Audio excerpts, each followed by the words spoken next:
बिस्मिल्लाहिर्रहमानिर्रहीम। अस्सलाम वालेकुम। उम्मीद है आप सब लोग ठीक होंगे जी। तो क्लास 10 की कंप्यूटर साइंस है और हमारे पास यहाँ पे है chapter number 5 which is functions.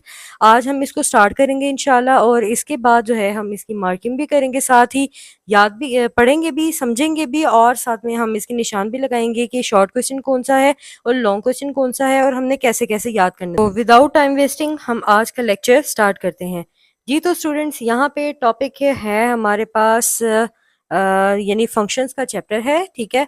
और इसके बाद यहाँ पे हमारे पास इसका हम सबसे पहले इंट्रोडक्शन देखेंगे, फिर उसके बाद ये नेक्स्ट जो टॉपिक है वो डिस्कस करेंगे। मैं थोड़ा सा जूम कर रही हूँ ताकि आप बड़ी आसानी के साथ जो है वो देख सकें, ठीक है। और यहाँ पे आप देखें, यहाँ पे बिल्कुल क्लियर नज़र आ रहा है, ठीक है। अभी आपको समझ भी आएगी, ठीक है जी। अभी यहाँ पे आप देख रहे हैं यूनिट इंट्रोडक्शन में, चूंकि फंक्शंस वाला चैप्टर है, ठीक है। तो हमें क्या बताया गया है कि कह रहे हैं a good problem solving approach is to divide the problem into multiple smaller parts और सब प्रॉब्लम्स। यानी कहते हैं एक हमने अगर कोई प्रॉब्लम है उसको हमने सॉल्व करना है तो उसका जो बेस्ट अप्रोच है वो ये है कि हम जो प्रॉब्लम होगा उसको डिवाइड कर देंगे, मतलब छोटे छोटे पार्ट्स में या फिर सब प्रॉब्लम्स में, ठीक है जी। फिर इसके बाद कहता है जी solution of whole problem this consist of solving the sub problem one by one and then integrating all the solutions. कहता है कि यहाँ पे होगा कुछ यूं यूं समझ लें आप कि आपके पास जैसे फॉर एग्जांपल हमने जैसे कोई कैलकुलेटर बनाना है, ठीक है। कैलकुलेटर में एडिशन प्रोसेस भी है, ठीक है, सब्ट्रैक्शन भी है, मल्टीप्लिकेशन भी है, डिवीजन भी है। मैं अलग अलग जो है ना पीछे इनके काम होगा, ठीक है। मैं जैसे फॉर एग्जांपल मैंने बनाना है तो मैं एक जो एडिशन का काम होगा वो मैं किसी और को दे दूंगी, ठीक है। सब्ट्रैक्शन का होगा किसी और को दे दूंगी।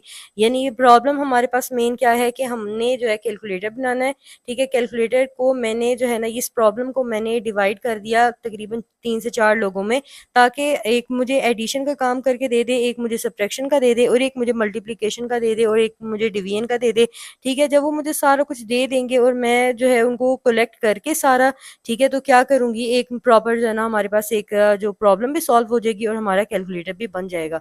इस तरीके से यही बात उन्होंने बताई हुई है कि जो सोल्यूशन होगा सारे प्रॉब्लम का तो वो यही होगा कि हम जो सारे सब प्रॉब्लम्स होंगे उनको एक एक करके सॉल्व करेंगे, देन फिर हम जो है ना क्या करेंगे, सारा जो सोल्यूशन है वो इकट्ठा देख लेंगे, ठीक है जी। In this way it become easier for us to focus on a single smaller problem at a time. तो ये हमारे लिए कहता है कि ये जो है ना बहुत आसान हो जाएगा ताकि हम एक जो सिंगल स्मॉलर प्रॉब्लम है उसके ऊपर फोकस कर सकें एट अ टाइम, एक टाइम पे, instead of thinking about the whole problem all the time. तो बजाय इसके कि हम जो है क्या करें कि पूरे प्रॉब्लम के ऊपर एक वक्त में सोचते रहें। This problem solving approach is called divide and conquer. इसको हम जो है क्या कहते हैं, इस प्रॉब्लम सॉल्विंग को जो है, इस प्रॉब्लम सॉल्विंग मेथड को हम क्या कहते हैं, डिवाइड एंड कंक्यूर। यानी एक बड़े प्रॉब्लम को आप छोटे प्रॉब्लम में यानी सब प्रॉब्लम्स में डिवाइड करके उस जो बड़ा वाला प्रॉब्लम होगा उसको आप अच्छे से सॉल्व कर सकते हैं।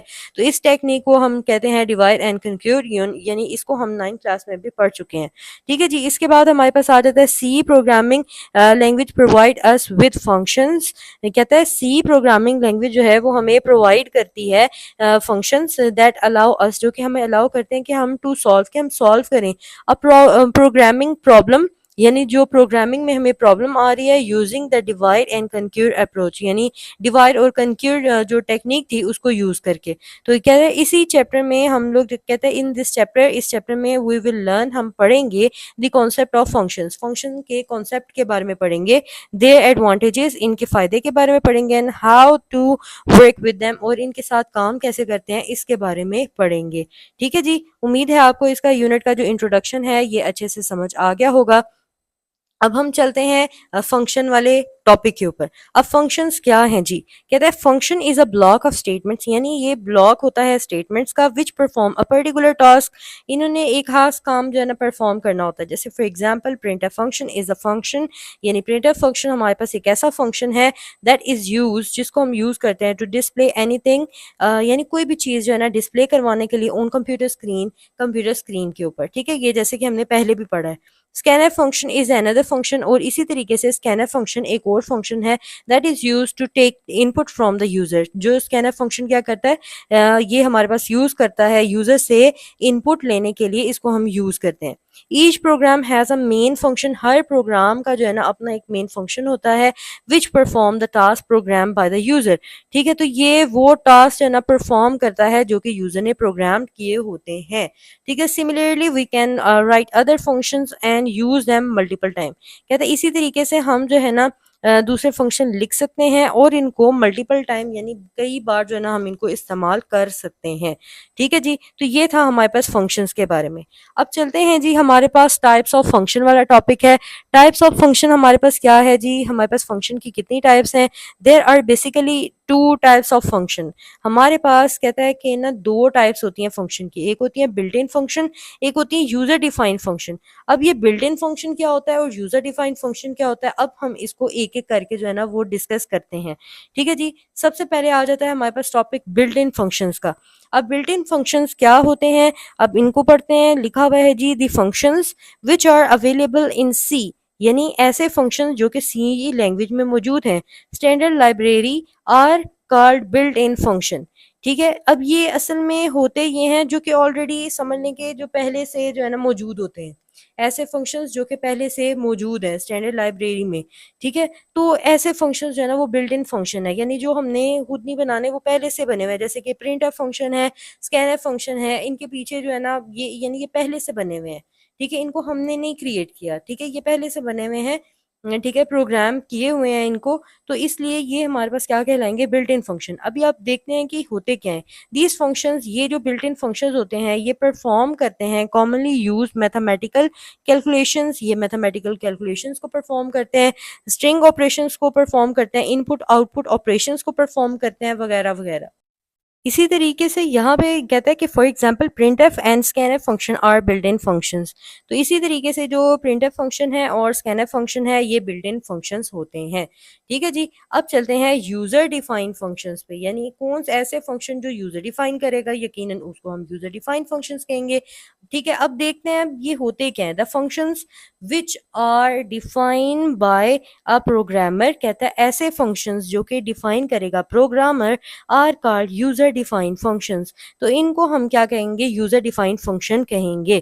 ठीक है, तो ये आगे है in this chapter we will learn how to write user defined function. तो इस तरीके से हम इस चैप्टर में कहता है हम पढ़ेंगे कि किस तरह से हम यूजर डिफाइंड फंक्शंस को जो है ना वो लिखते हैं। ठीक है, तो वैसे ये डेफिनेशन इसकी इतनी होगी। अच्छा, अब हम बात करते हैं कि हमने इसमें याद क्या क्या करना है। ठीक है, अब उसके निशान लगाते हैं जी। तो स्टूडेंट्स यहाँ पे आप निशान लगा सकते हैं। सबसे पहले यहाँ पे हमने याद करना है डिफाइंड फंक्शन की डेफिनेशन, जो कि यहाँ से फंक्शन की डेफिनेशन यहाँ तक है, आगे एग्जाम्पल भी लिखी हुई है। इससे आगे भी अगर आपको कराया है तो आप लाजमी करिएगा। अगर आप ये डेफिनेशन यहाँ तक आपको कराई हुई है यहाँ तक भी ठीक है, अगर आप ये पूरी भी लिखते हैं तो भी ठीक है।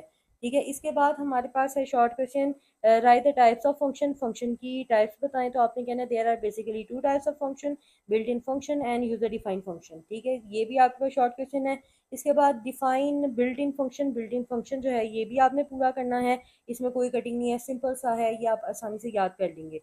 इसके बाद यूजर डिफाइंड फंक्शन कितना याद करना है, ये यहाँ से लेकर यहाँ तक करेंगे। और इसका क्वेश्चन कुछ इस तरह से आ सकता है, what is meant by user defined function या डिफाइन यूजर डिफाइंड फंक्शन। तो इस पेज में 102 पेज पे ये सारे के सारे जो है ना वो शॉर्ट क्वेश्चन है। उम्मीद है आपको आज का लेक्चर बहुत अच्छे से समझ आया होगा। वीडियो अच्छी लगी तो वीडियो को लाइक एंड शेयर जरूर करें। चैनल पर नए हैं तो सब्सक्राइब करना मत भूलिएगा। So thank you so much for watching. Keep learning, keep sharing. See you in next video. Take care and अल्लाह हाफिज़।